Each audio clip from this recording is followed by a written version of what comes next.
Hi hello നമസ്കാരം. അപ്പോൾ ഇന്നത്തെ എൻ്റെ പുതിയ വീഡിയോയിലേക്ക് എല്ലാവർക്കും സ്വാഗതം. എന്നത്തെയും പോലെ day in my life video തന്നെയായിട്ടാണ് കേട്ടോ ഞാൻ വന്നിട്ടുള്ളത്. വീഡിയോ ഇഷ്ടമാവുകയാണെങ്കിൽ എന്തായാലും കാണുന്ന സമയത്ത് തന്നെ എന്തായാലും ലൈക്ക് ചെയ്യുക, പിന്നെ കമൻറ്റ് ചെയ്യുക. പുതുതായി കാണുന്ന കൂട്ടുകാരൊക്കെ ഉണ്ടെങ്കിൽ ചാനലൊന്ന് സബ്സ്ക്രൈബ് ചെയ്ത് സപ്പോർട്ട് ചെയ്യുകയും കൂടെ ചെയ്യണം കേട്ടോ. സപ്പോർട്ട് ചെയ്യുന്ന എല്ലാവരോടും ഒരുപാട് നന്ദിയുണ്ട്. അപ്പം ഞാനിതാ കുട്ടികളെ ആക്കി ബസ് കയറ്റി വിട്ട് തിരിച്ച് വന്നുകൊണ്ടിരിക്കുകയാണ് കേട്ടോ. അപ്പോൾ രാവിലെ അത്യാവശ്യം വെയിലും കാര്യങ്ങളൊക്കെ ഉണ്ട്. അപ്പോൾ ഞാനിങ്ങനെ ബാക്കിൽ ആരോ വരുന്നുണ്ട് കേട്ടോ. അപ്പോൾ ഞാനങ്ങനെ നടന്നുകൊണ്ട് ഒറ്റയ്ക്കാകുമ്പോഴേ ഞാനിങ്ങനെ വീഡിയോ എടുത്ത് വരാറുള്ളൂ കേട്ടോ. ആരെങ്കിലും ഉണ്ടെങ്കിൽ അധികം ഞാൻ വീഡിയോ എടുക്കാറില്ല. പിന്നെ എല്ലാവർക്കും വീഡിയോയിൽ നിൽക്കണമെന്നും ഇഷ്ടമുണ്ടായി എന്നും വരില്ലല്ലോ അങ്ങനെ. അപ്പോൾ ഞാനങ്ങനെ നടന്ന് വന്നുകൊണ്ടിരിക്കുകയാണ്. മഴ എപ്പോഴോ പെയ്തതാണ് കേട്ടോ. ഈ ഒരു ഭാഗത്ത് എപ്പോഴും ഇങ്ങനെ ചെളി ഇങ്ങനെ കെട്ടി നിൽക്കാറുണ്ട്. അപ്പം കഴിഞ്ഞ വീഡിയോസിന് കുറച്ചൊക്കെ വ്യൂ കിട്ടിയിട്ടുണ്ട്. അപ്പോൾ ഒരുപാട് സന്തോഷമുണ്ട് കേട്ടോ. വീഡിയോസിന് ഇങ്ങനെ വ്യൂ ഒക്കെ കാണുമ്പോഴാണ് ഒരുപാട് സന്തോഷം ഉണ്ടാവാറുള്ളത്. വീണ്ടും വീഡിയോ ചെയ്യണം എന്നുള്ള ഒരു തോന്നലൊക്കെ വരിക വീഡിയോസിന് വ്യൂസൊക്കെ കയറുമ്പോഴാണ് കേട്ടോ. അപ്പോൾ ഒരുപാട് സന്തോഷം കഴിഞ്ഞ വീഡിയോയിൽ സപ്പോർട്ട് ചെയ്തതിന്. ഇനിയിപ്പോൾ എന്താണെന്ന് പറയാൻ പറ്റില്ല. അപ്പോൾ എപ്പോഴും ഒരുപോലെ ആവില്ലല്ലോ അല്ലേ. അപ്പോൾ അങ്ങനെ ഞാൻ തിരിച്ചെത്തിയിട്ടുണ്ട് വീട്ടിലേക്ക്. അപ്പോൾ ഇനി ഞാൻ ചായ കുടിക്കാനുള്ള തയ്യാറെടുപ്പിലാണ് കേട്ടോ. എനിക്കുള്ള ദോശ ഞാൻ ഉണ്ടാക്കിയിട്ടില്ല, കുട്ടികൾക്കുള്ളത് ഉണ്ടാക്കിയിട്ടുണ്ടായിരുന്നു. അവർ നെയ്യൊക്കെ കൂട്ടിയിട്ടുള്ള ദോശയാണ് കേട്ടോ കഴിച്ചത്. ഇതിലേക്ക് പ്രത്യേകിച്ച് കറിയൊന്നും ഉണ്ടാക്കിയില്ല രാവിലെ. പിന്നെ ചട്നി എങ്ങാണ്ടോ ഉണ്ടാക്കിയിട്ടുണ്ടെങ്കിൽ പിന്നെ അത് അവർക്കും വലിയ താല്പര്യമില്ല, വെറുതെ ആവും കേട്ടോ ചട്നിയൊക്കെ ഉണ്ടാക്കിയിട്ടുണ്ടെങ്കിൽ. അപ്പോൾ അവർ പറഞ്ഞു അവർക്ക് നെയ്ദോശ മതി എന്ന് പറഞ്ഞുകൊണ്ട് പിന്നെ കറി ഉണ്ടാക്കാനൊന്നുമില്ല. പിന്നെ എനിക്കും അപ്പോൾ അത് തന്നെ മതി എന്ന് ഞാനും വെച്ചു. പിന്നെ എന്താ പറയുക, അച്ചാറുണ്ട് കേട്ടോ, നെല്ലിക്ക അച്ചാറുണ്ട്. അപ്പോൾ അതും കൂട്ടി കഴിക്കാമെന്ന് കരുതി. എല്ലാവർക്കും അച്ചാറിട്ടിട്ട് ചായക്കുള്ള പലഹാരം കഴിക്കുന്നവരുണ്ടോ? എനിക്കതിഷ്ടമാണ് കേട്ടോ. അച്ചാറുണ്ടെങ്കിൽ അത് എടുക്കാറുണ്ട്. പ്രത്യേകിച്ച് ദോശ കഴിക്കാനാണ് എനിക്ക് അങ്ങനെ ഇഷ്ടം കേട്ടോ. അപ്പോൾ അങ്ങനെ ദോശ ഉണ്ടാക്കിക്കൊണ്ടിരിക്കുക. 2 ദോശയ്ക്കുള്ളതേ ഉള്ളൂ കേട്ടോ. അപ്പം മാവ് അത്രയേ ഉള്ളൂ. ഞാൻ 2 ദിവസത്തിനായിട്ടാണ് അരച്ച് വയ്ക്കാറുള്ളത്. മാവ് മിക്സിയിലാണ് കേട്ടോ ഞാൻ അരയ്ക്കാറുള്ളത്. അപ്പോൾ 2 ദിവസത്തിനായിട്ട് അങ്ങനെ അരച്ച് വയ്ക്കാറാണുള്ളത്. 2 ദിവസത്തിനായിട്ട് എടുക്കാമല്ലോ. എന്നും അരയ്ക്കാൻ വേണ്ടിയിട്ട് നിൽക്കണ്ടല്ലോ. അപ്പോൾ അങ്ങനെ ഇപ്പോൾ അധികവും അവർക്ക് സ്കൂളുള്ള ദിവസങ്ങളിൽ ഇങ്ങനെ ദോശ ഉണ്ടാക്കാറാണ് കേട്ടോ ഉള്ളത്. ഇപ്പോൾ അധികം ദോശയാണ് എല്ലാവരും എൻ്റെ വീഡിയോസിൽ കാണാറുണ്ടാവുക. അപ്പോൾ അത് ദോശയാണ് അധികം ഉണ്ടാക്കാറുള്ളൂ കേട്ടോ. അപ്പോൾ സ്കൂളില്ലാത്ത സമയങ്ങളിലാണ് ചപ്പാത്തി അല്ലെങ്കിൽ നൂലുപുട്ട് അങ്ങനെ എന്തെങ്കിലുമൊക്കെ ഉണ്ടാക്കാറുള്ളൂ. അപ്പോൾ ഞാൻ 2 ദോശയാണ് കേട്ടോ. 2 ദോശയ്ക്കുള്ള മാവേ ഉള്ളൂ. ലാസ്റ്റ് ഫുള്ള് മാവ് ഞാനതിൽ കൊട്ടിയിട്ടുണ്ട്. അങ്ങനെ ദോശ ഉണ്ടാക്കി ചായ കുടിക്കാനുള്ളൊരിതില്ല കേട്ടോ. അപ്പോൾ അവരെ കൊണ്ടാക്കി വന്നതിന് ശേഷം തന്നെയാണ് ഞാൻ എപ്പോഴും ചായ കുടിക്കാൻ വേണ്ടി നിൽക്കാറുള്ളൂ. അതിന് മുന്നേ ചായ മാത്രമായിട്ട് കുടിക്കാറുണ്ട്, അല്ലാതെ ദോശയൊന്നും അങ്ങനെ കഴിക്കാറില്ല കേട്ടോ. അതിന് മുന്നേ കഴിക്കാറില്ല. അവരെ കൊണ്ടാക്കി വന്നിട്ടേ ഉള്ളൂ. ഇപ്പം അധികം ഞാനാണ് കേട്ടോ കൊണ്ടാക്കാൻ പോകാറുള്ളത്. ഏട്ടന് ബേക്കറിയിൽ പണിയാവുകൊണ്ട് ഏട്ടന് വരാൻ പറ്റില്ല. അപ്പം ഞാനാണ് കൊണ്ടാക്കാറുള്ളത്. പിന്നെ കൊണ്ടുവരാനും പിന്നെ ഏട്ടൻ ബേക്കറിയിലാവുമ്പോൾ ഏട്ടൻ കൊണ്ടുവരും. അല്ലെങ്കിൽ ഏട്ടന് കൊണ്ടുവരാൻ പറ്റില്ലെങ്കിൽ ഞാൻ പോയി കൊണ്ടുവരും. അങ്ങനെ വീട്ടിൽ ഞാൻ ഉണ്ടാക്കിയിട്ടുണ്ടാകുന്ന നെയ്യ് തന്നെയാണ് കേട്ടോ. അത് നല്ലൊരു ടേസ്റ്റ് ഉണ്ട്. അപ്പോൾ അത് ഞാൻ 2 തവണയായിട്ട് ഇപ്പം ഉണ്ടാക്കി കേട്ടോ. അപ്പോൾ ഞാൻ ദോശ ഉണ്ടാക്കിയപ്പം കുറച്ച് കട്ടിയിലായി ഉണ്ടാക്കിയപ്പോൾ അത് പൊട്ടിപ്പോയി കേട്ടോ. പിന്നെ ഞാൻ അച്ചാറും കൂട്ടിയിട്ട് ചായ കൂട്ടിയിട്ടല്ല, അച്ചാറും കൂട്ടി ദോശ വെച്ചു. നെയ്യ് ദോശ ഞാൻ കോലായിൽ അവിടെ TV ഒക്കെ കണ്ടിരുന്ന് അങ്ങനെ കഴിക്കാമല്ലോ എന്ന് വിചാരിച്ച് അങ്ങോട്ട് കോലായിക്ക് വന്നു കേട്ടോ. അപ്പോൾ അവിടെ ഇരുന്ന് ചായ കുടിച്ചു. കുട്ടികളെ വിടുന്നതിന് മുന്നേ ഒരു ഒഴിവില്ലാത്ത സമയങ്ങളാണ്. അവർക്ക് കൊണ്ടുപോകാനുള്ളത് ഉണ്ടാക്കണം, അവർക്ക് രാവിലെ കഴിച്ചു പോകാനുള്ളത് ഉണ്ടാക്കണം, അല്ലാത്ത കാര്യങ്ങൾ ശ്രദ്ധിക്കണം. അപ്പോൾ ആ ഒരു തിരക്കാവുമ്പോൾ എന്തായാലും ഒരു റിലാക്സ്ഡ് ആയിട്ടുള്ളൊരു ചായ കുടി എന്തായാലും ആ സമയത്ത് പറ്റില്ല. അവരെ പോയി കഴിഞ്ഞിരുന്ന് വന്നാലേ ഉള്ളൂ പിന്നെ ഇങ്ങനെ ഇരുന്ന് ചായ കുടിക്കാൻ പറ്റുള്ളൂ. അപ്പോൾ അങ്ങനെ ഞാൻ ചായ കുടിക്കാൻ വേണ്ടിയിട്ട് ഇരുന്നിട്ടുണ്ട്. പിന്നെ രാവിലെ കുളി കാര്യങ്ങൾ ക്ലീനിങ് അങ്ങനെ എല്ലാ പരിപാടികളും കഴിഞ്ഞിട്ടുണ്ട് കേട്ടോ. അതിൻ്റെ ഒരു സമാധാനമുണ്ട്. അപ്പോൾ ഇനി മുറ്റടിക്കാനുണ്ട്, പിന്നെ അലക്കിയിട്ടിട്ടുണ്ട് കേട്ടോ. അപ്പോൾ അതൊക്കെ തോരയിടാണ്ട്. അപ്പോൾ ഞാൻ മുറ്റടിക്കാൻ വേണ്ടിയിട്ട് വന്നതാണ് കേട്ടോ. അപ്പോൾ 10 മണിയിൽ ഇങ്ങനെ പൂവുണ്ടായിട്ടുണ്ട് കേട്ടോ. ഇത് ഞാൻ വീട്ടിൽ നിന്ന് കൊണ്ടുവന്നതാണെന്ന് തോന്നുന്നു. അതെ, വീട്ടിൽ നിന്ന് കൊണ്ടുവന്നതാണ്. അവിടെ കുറേ ചെടികൾ ഉണ്ടല്ലോ. അപ്പോൾ അവിടെ നിന്ന് ഇങ്ങനെ ഓരോരോ പോക്കിനും ഞാൻ തിരിച്ച് വരുമ്പം ഓരോ ചെടികളായിട്ട് ഞാനിങ്ങനെ കൊണ്ടുവരും കേട്ടോ. അപ്പോൾ അങ്ങനെ ഞാൻ അതും ഇവിടെ നട്ടിങ്ങനെ പിടിപ്പിക്കും. അപ്പോൾ ഈ ഒരു കളറുള്ള 10 മണിയാണ് ഇതെന്ന് എനിക്കറിയില്ലായിരുന്നു കേട്ടോ. അപ്പം നല്ല ഭംഗിയുണ്ട്. അത് വിരിഞ്ഞിട്ടുണ്ട് കേട്ടോ എന്തായാലും. പിന്നെ നമ്മുടെ പൂച്ചക്കുട്ടന്മാരിപ്പോൾ ഒരാളേ ഉള്ളൂ കേട്ടോ. അമ്മ പൂച്ച മാത്രമേ ഉള്ളൂ കേട്ടോ. അപ്പം വേറെ ആരുമില്ല. ഞാൻ വീഡിയോ ഇങ്ങനെ എഡിറ്റ് ചെയ്യുന്ന സമയത്ത് അവർ ഈ വീഡിയോസിലെല്ലാത്തിലും ഉണ്ട് കേട്ടോ. അപ്പോൾ ഭയങ്കര ബുദ്ധിമുട്ട് കേട്ടോ അതിങ്ങനെ കാണുമ്പം. അപ്പോൾ ഞാൻ ഇപ്പം എടുത്ത ഈ വീഡിയോസിലും ഇങ്ങനെ പൂച്ചക്കുട്ടന്മാരുണ്ട് കേട്ടോ. ഭയങ്കര വിഷമമായി. അവരിങ്ങനെ വയ്യാണ്ടായി ഇങ്ങനെ അവർ ചത്തുപോയിട്ട് ഭയങ്കര വിഷമം. അങ്ങനെ പിന്നെ ഞാനിത് ആ തുണികൾ തോരയിടാൻ വേണ്ടിയിട്ട് വന്നിട്ടുണ്ട്.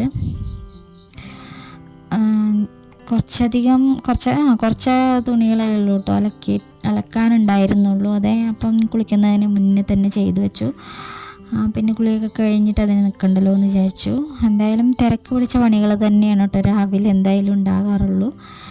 അങ്ങനെ തുണികളൊക്കെ തോരയിട്ടു. ഇനി അടിച്ചു വരാനായിട്ടുണ്ട് കേട്ടോ. മുറ്റം നല്ല വെയിലുണ്ട്. കുറച്ച് ദിവസം മുന്നത്തെ വീഡിയോ ആണ് കേട്ടോ ഇത്. അപ്പോൾ നല്ല വെയിലുണ്ട്. മുന്നേ എപ്പോഴും മഴ പെയ്ത് തോർന്നിട്ടുണ്ട്. രാത്രി എങ്ങാണ്ടാ തോന്നുന്നു. അപ്പോൾ ഞാൻ അത് കഴിഞ്ഞ് മുറ്റടിക്കാൻ വേണ്ടിയിട്ട് നിന്നു. നമ്മളെ മുറ്റത്തുള്ള കുറച്ചധികം ചെമ്പരത്തികളൊക്കെ ഇപ്പം വെട്ടിയിട്ടുണ്ട് കേട്ടോ. ഇതിൽ വെട്ടിയിട്ടില്ല, ഇപ്പം വെട്ടിയിട്ടുണ്ട് കേട്ടോ. പിന്നെ പൂക്കിടുന്ന സമയത്താണ് ആ ടാർപ്പായ അങ്ങനെ വലിച്ചെടിയിട്ടുണ്ടാകുന്നു കേട്ടോ.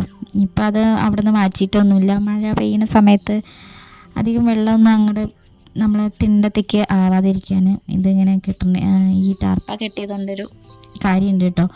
അപ്പോൾ പിന്നെ അത് അഴിച്ചിട്ടില്ല. ഇനിയിപ്പോൾ മഴയൊക്കെ പോയിട്ടേ ഉള്ളൂ അത് അഴിക്കുള്ളൂ. അപ്പോൾ അങ്ങനെ ഞാൻ വീടിൻ്റെ ഫ്രണ്ട് ഭാഗം മാത്രമേ ഉള്ളൂ കേട്ടോ അടിച്ച് വാരി ഇടുന്നുള്ളൂ. പിന്നെ എന്നും അടിച്ച് വാരി ഇടാറുണ്ട്. 4 ഭാഗം എന്നും ക്ലീൻ ആക്കാറുണ്ട്. അധികം ചപ്പും കാര്യങ്ങളൊന്നും ഇല്ലെങ്കിൽ മാത്രം അടിച്ച് വാരാറില്ല, അല്ലെങ്കിൽ വൃത്തികേടായി കിടക്കില്ലേ. അപ്പോൾ ഇങ്ങനെ വൃത്തികേടായി കിടക്കുമ്പോഴും ഒരു എന്തോ പോലെ. അപ്പോൾ അങ്ങനെ എല്ലായിടും വൃത്തിയാക്കാറുണ്ട്. പിന്നെ മുറ്റം അടിച്ച് വാരിയിട്ടിട്ട് ഇനി ബാക്കിയുള്ള കുക്കിങ്ങൊക്കെ ഉണ്ട് കേട്ടോ. അപ്പം ചോറൊക്കെ വെക്കാനുണ്ട്. കുട്ടികളിപ്പം രാവിലെ സ്കൂളിലേക്ക് പോകുമ്പോൾ ചോറ് കൊണ്ടുപോകാറില്ല. പൊന്നും അധികം കൊണ്ടുപോകാറില്ല. അനുമോൾക്കാണ് എപ്പോഴെങ്കിലുമൊക്കെ ഒന്ന് വേണ്ടി വരും കേട്ടോ ചോറ്. അപ്പോൾ ചോറൊന്നും ചോറ് കൊണ്ടുപോയിട്ടില്ല. അപ്പോൾ ചോറൊക്കെ വെക്കണം. പിന്നെ ഞാൻ കുക്കിങ് കഴിഞ്ഞ് രാവിലത്തെ കുക്കിങ്ങിൻ്റെ കുറേ പാത്രങ്ങളും കാര്യങ്ങളൊക്കെ കഴുകാനുള്ളത് ഞാൻ കഴുകി വെക്കാൻ വേണ്ടിയിട്ട് വന്നിട്ടുണ്ട്. ഫുള്ളായിട്ടൊന്ന് കഴുകിയെടുത്ത് അവിടെ നിന്ന് വൃത്തിയാക്കിയിട്ടതിന് ശേഷമുള്ളൂ ഇനിയിപ്പോൾ ബാക്കിയുള്ള പണികൾ കേട്ടോ. അപ്പോൾ എന്തായാലും തിരക്ക് പിടിച്ച പണികളൊന്നും ഇല്ലല്ലോ എന്തായാലും. അപ്പോൾ ഞാൻ പാത്രങ്ങളൊക്കെ എല്ലാം കഴുകി വയ്ക്കുന്നുണ്ട്. ദോശ ഉണ്ടാക്കിയ പാത്രങ്ങളും ഒക്കെ ഉണ്ട്. അതൊക്കെ ഒന്ന് കഴുകി വയ്ക്കുകയാണ്. പിന്നെ ഞാൻ ചോറ് വെച്ചിട്ടുണ്ടായിരുന്നില്ല എന്നല്ലേ പറഞ്ഞു. പക്ഷെ അനുമോൾക്ക് കൊണ്ടുപോകണം എന്ന് പറഞ്ഞിട്ട് ഞാൻ ചോറ് വെച്ചിട്ടുണ്ടായിരുന്നു കേട്ടോ. അപ്പം അത് പിന്നെ അവൾക്ക് വേണ്ടാന്ന് പറഞ്ഞു കേട്ടോ. അപ്പം ഞാൻ പിന്നെ ആ സമയത്ത് അവൾക്ക് കൊണ്ടുപോകാനും വേണ്ടിയിട്ട് വെച്ചിട്ടുണ്ടായിരുന്നു. കറി എന്തെങ്കിലും വെക്കാമെന്നൊക്കെ വിചാരിച്ച് നിൽക്കുമ്പോഴാണ് അവൾ പിന്നെ വേണ്ടാന്ന് പറഞ്ഞു കേട്ടോ. ഞാൻ കുക്കറിലാണ് ചോറ് വെച്ചത്. അപ്പോൾ പിന്നെ ചോറ് ഇരിക്കുന്നുണ്ട്. അപ്പോൾ ഇനി കറി ഉപ്പേരി അതൊക്കെ വെച്ചാൽ മതി. പിന്നെ മോര് കുറച്ചുണ്ടായിരുന്നു കേട്ടോ. പക്ഷെ മോര് ഒഴിച്ചിട്ടല്ല കറി വെക്കുന്നത്. ഫ്രിഡ്ജിൽ ഒരു പടവലങ്ങ ഇരിക്കുന്നുണ്ടായിരുന്നു കേട്ടോ. അപ്പോൾ അത് ഫ്രിഡ്ജിൽ അങ്ങനെ ഇരുന്ന് കുറച്ച് ദിവസം ഇരുന്ന് ഞാൻ കറി വെക്കാൻ അത് എടുക്കാതെയായി. വേറെ എന്തൊക്കെയോ കറി വെക്കാൻ എടുത്തിട്ട് പിന്നെ അത് എടുക്കാതെയായി. അത് കേടുവരാൻ തുടങ്ങിയിട്ടുണ്ടായിരുന്നു കേട്ടോ. അപ്പോൾ ഞാൻ തലേദിവസം നോക്കിയപ്പോൾ അത് കണ്ടു. പിന്നെ ഞാനത് നേരാക്കി വെച്ചു. കുറച്ചൊക്കെ കേടുണ്ടായിരുന്നു കേട്ടോ. കേടുള്ള ഭാഗങ്ങളൊക്കെ കളഞ്ഞിട്ട് ഞാൻ ഇങ്ങനെ ആക്കി വെച്ചിട്ടുണ്ടായിരുന്നു ഫ്രിഡ്ജിൽ. അപ്പോൾ ഇനി അത് ജസ്റ്റ് ഒന്നും കൂടെ തൊലി കളഞ്ഞെടുക്കാനുണ്ട് കേട്ടോ. അപ്പോൾ പിന്നെ അത് കറി വയ്ക്കാമെന്ന് വിചാരിച്ചു. അപ്പോൾ ഞാനിത് അത് തൊലി കളഞ്ഞെടുക്കുന്നുണ്ട് കേട്ടോ. അപ്പോൾ ഇതാണ് കറിക്കുള്ളത്. പിന്നെ ഉപ്പേരിക്ക് കോവയ്ക്കാണ് കേട്ടോ ഉള്ളത്. അപ്പോൾ അതും കൂടെ വെക്കാമെന്ന് കരുതി. ഞാൻ മുന്നേ ഒരു കമൻറ്റ് കണ്ടിട്ടുണ്ടായിരുന്നു യൂട്യൂബിൻ്റെ ജേണി, അതിനെക്കുറിച്ചിട്ടൊക്കെ കേട്ടോ. ഞാൻ വീഡിയോ ചെയ്യാം. ഞാനിങ്ങനെ വ്ളോഗ് എടുക്കുന്ന സമയത്ത് തന്നെ അതിൽ കൂടെ പറഞ്ഞു പോവാം കേട്ടോ. യൂട്യൂബിൻ്റെ ജേണി എന്തെന്ന് വെച്ചാൽ 2-3 വർഷമൊക്കെ ആയാലോ എന്തായാലും യൂട്യൂബ് ഞാൻ തുടങ്ങിയിട്ട്. പക്ഷെ ഞാൻ അതിൽ വീഡിയോസൊക്കെ ഇടുന്നതിൻ്റെ ഒരു ഇത് ശരിയല്ലാത്തതുകൊണ്ട് എനിക്കത് മോണിറ്റൈസേഷനൊന്നും ആയി കിട്ടിയിട്ടില്ല കേട്ടോ. ഞാൻ ഈ ചാനൽ തുടങ്ങിയ സമയം തന്നെ എന്തായാലും 2-3 മാസമൊക്കെ വീഡിയോ കണ്ടിന്യൂസ് ആയിട്ട് ഞാൻ ചെയ്തു. പിന്നെ ഞാൻ അങ്ങോട്ട് ഒരു 6 മാസത്തോളമൊന്നും വീഡിയോ ചെയ്തില്ല കേട്ടോ. അപ്പോൾ ഇതിനെക്കുറിച്ച് ഒന്നും അറിയാതെ വന്നതുകൊണ്ട് അപ്പോൾ എനിക്ക് അതിൻ്റെ മോണിറ്റൈസേഷനും കാര്യങ്ങളും അതൊന്നും ഞാൻ ആദ്യം നോക്കിയിട്ടല്ല കേട്ടോ ഇതിലേക്ക് വന്നിട്ടുള്ളത്. അതുകൊണ്ട് ആദ്യമൊക്കെ നല്ല വ്യൂസൊക്കെ ഉണ്ടായിരുന്നു കേട്ടോ അത്യാവശ്യം ചാനലിൽ. അപ്പോൾ ഇത് ഇങ്ങനെ വീഡിയോ നമ്മൾ എന്നും വീഡിയോ ഇടുന്നുണ്ടോ അതൊക്കെ നമ്മൾ യൂട്യൂബ് സെർച്ച് ചെയ്ത് നോക്കുമല്ലോ. അപ്പോൾ ഞാനങ്ങനെ ഒന്നും വീഡിയോ അധികം ഇടാതെയൊക്കെ ആയി. എനിക്ക് പിന്നെ ആ പഴയ വീഡിയോസിനൊന്നും കിട്ടിയില്ല കേട്ടോ. അപ്പോൾ യൂട്യൂബിൻ്റെ ആ ഒരു ജേണി എന്ന് പറയുന്നത് അങ്ങനെയൊക്കെയാണ്. നമ്മൾ ശരിക്കും വീഡിയോ ചാനൽ തുടങ്ങിയിട്ടുണ്ടെങ്കിൽ അതിൽ കണ്ടിന്യൂസ് ആയിട്ട് വീഡിയോ തന്നെ വേണം കേട്ടോ.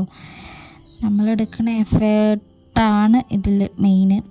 അപ്പോൾ അതൊന്നും ചെയ്തിട്ടില്ലെങ്കിൽ കണ്ടിന്യൂസ് ആയി വീഡിയോസൊന്നും ഇടാതെ ആയി അങ്ങനെ നമുക്ക് തോന്നുന്ന പോലെ വീഡിയോസൊക്കെ ചെയ്തു പോയാൽ ഒന്നും നമ്മളിങ്ങോട്ട് എത്തില്ല കേട്ടോ. അപ്പോൾ തുടക്കം മുതൽ ഞാൻ വീഡിയോ ചെയ്യാൻ പ്രത്യേകിച്ച് വീഡിയോ ചെയ്യാനൊന്നും മാത്രമൊന്നുമില്ല. ഇത്രയൊക്കെ കാര്യങ്ങൾ തന്നെയുള്ളൂ കേട്ടോ അതിലുള്ളൂ. ഞാൻ മോണിറ്റൈസേഷനൊന്നും ചാനലിലായിട്ടില്ല കേട്ടോ. പിന്നെ ഇതിന് മെയിനായിട്ട് വാച്ച് ടൈം കാര്യങ്ങളുണ്ടല്ലോ. 1000 സബ്സ്ക്രൈബറൊക്കെ എനിക്ക് പെട്ടെന്നായിട്ടുണ്ട്. മോണിറ്റൈസേഷനും വേണ്ടിയിട്ട് പിന്നെ 4000 വാച്ച് അവറായിരുന്നു. ആദ്യമൊക്കെ എനിക്ക് വീഡിയോസ് ചെയ്യുമ്പോൾ വാച്ച് അവറൊക്കെ ഉണ്ടായിരുന്നു കേട്ടോ. ഇപ്പം വീഡിയോ ഒക്കെ അധികം ചെയ്യാണ്ടായിട്ടും ഇങ്ങനെയൊക്കെ ആയിട്ട് വാച്ച് അവറൊക്കെ താഴ്ന്നു പോയിട്ടുണ്ട് കേട്ടോ. അപ്പോൾ നമ്മൾ വീഡിയോ ഡെയിലി ഇടണം എന്നുള്ളതാണ് ചാനൽ തുടങ്ങുന്നവരൊക്കെ മനസ്സിലാക്കേണ്ടത് കേട്ടോ. ചാനൽ തുടങ്ങിയിട്ടുണ്ടെങ്കിൽ കണ്ടിന്യൂസ് ആയിട്ട് വീഡിയോ ഇടുക. ഡെയിലി ആണെങ്കിൽ അങ്ങനെയല്ല, എന്താണെങ്കിൽ അങ്ങനെ വീഡിയോസൊക്കെ ഇട്ടിട്ട് പോവാം. അപ്പോൾ ഞാൻ എപ്പോഴും വിചാരിക്കും ആ ഒരു കമൻറ്റ് കണ്ടതിന് ശേഷം അതിനെ പറ്റിയിട്ട് വീഡിയോ ചെയ്യണം എന്നൊക്കെ കേട്ടോ. ഞാനിങ്ങനെ വ്ളോഗ് എടുക്കുന്നതിലൂടെ തന്നെ പറഞ്ഞങ്ങനെ ചെയ്യാമെന്ന് തന്നെയാണ് വിചാരിച്ചിട്ടുണ്ടായിരുന്നത്. അപ്പം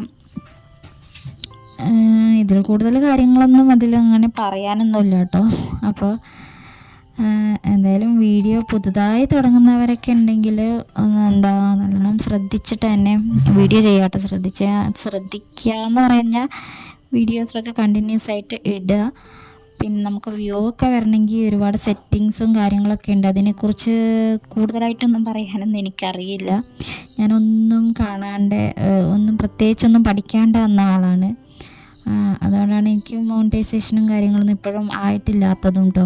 ഇത് തുടക്കത്തിൽ നമ്മൾ ഇതിലേക്ക് കയറി വരുന്ന ആ സമയത്ത് തന്നെ ഇതിൻ്റെ വാച്ച് ടൈം എന്താ അതൊക്കെ നമ്മൾ അറിഞ്ഞിട്ട് വേണം വരാൻ. ഞാനതൊന്നും നോക്കാതെയാണ് വന്നിട്ടുള്ളത്. അപ്പോൾ ഒരു ചാനൽ ക്രിയേറ്റ് ചെയ്യാനൊക്കെ എളുപ്പമാണ്. പക്ഷെ അതിലിങ്ങനെ ഗ്രോ ചെയ്ത് വരണമെങ്കിൽ ഭയങ്കര ബുദ്ധിമുട്ടാണ് കേട്ടോ. നമ്മളെടുക്കുന്ന എഫേർട്ടാണ് അതിൽ ഉള്ളത്. അപ്പോൾ ഇത്രയൊക്കെ കാര്യങ്ങൾ തന്നെയാണ് എന്തായാലും അതിലൊക്കെ പറയാനുള്ളത്. അപ്പോൾ എൻ്റെ ജേണി എന്ന് പറഞ്ഞാൽ എങ്ങോട്ടും എത്തിയിട്ടൊന്നുമില്ല കേട്ടോ. എങ്ങോട്ടെങ്കിലൊക്കെ എത്തി ഞാൻ നിങ്ങളോട് പറയാം. അപ്പോൾ ഞാൻ ഉപ്പേരി വയ്ക്കാൻ കോവയ്ക്ക ഉണ്ടായിരുന്നു. അപ്പോൾ കോവയ്ക്ക അരിഞ്ഞ് ഞാനിതാ അടപ്പത്തേക്ക് ആക്കിയിട്ടുണ്ട് കേട്ടോ. അതും കഴിഞ്ഞ് ഞാൻ ഉപ്പേരിയായി കറിയായി. ഈ കറിയൊക്കെ ഒഴിച്ച് മാറ്റി വെക്കാനൊക്കെ ഉണ്ട്. പിന്നെ അച്ചാറുണ്ടല്ലോ. അപ്പോൾ അച്ചാറുണ്ടെങ്കിൽ പിന്നെ വേറെ പ്രത്യേകിച്ച് ഒന്നിൻ്റെ ആവശ്യമൊന്നുമില്ല. അച്ചാറുണ്ട്. അപ്പോൾ ഇനി ചോറയ്ക്ക് വേറെ എന്ത് വേണമല്ലോ അച്ചാറുണ്ടെങ്കിൽ. ചിലവർക്ക് അച്ചാർ ഇഷ്ടമുണ്ടാവില്ല കേട്ടോ. എനിക്ക് അച്ചാർ ഇഷ്ടമാണ്. അപ്പോൾ അങ്ങനെ ഉച്ചയ്ക്ക് ഫുഡൊക്കെ കഴിച്ചു. അപ്പോൾ ഇന്നത്തെ വീഡിയോ എന്ന് പറയുന്നത് ഇത്രയൊക്കെ ഉള്ളൂ. വീഡിയോ ഇഷ്ടമാണെങ്കിൽ ലൈക്ക് ചെയ്യുക, കമൻറ്റ് ചെയ്യുക, സബ്സ്ക്രൈബ് ചെയ്ത് സപ്പോർട്ട് ചെയ്യുക. അപ്പോൾ ഇനി നാളെ മറ്റൊരു പുതിയ വീഡിയോ ആയിട്ട് കാണാം. താങ്ക്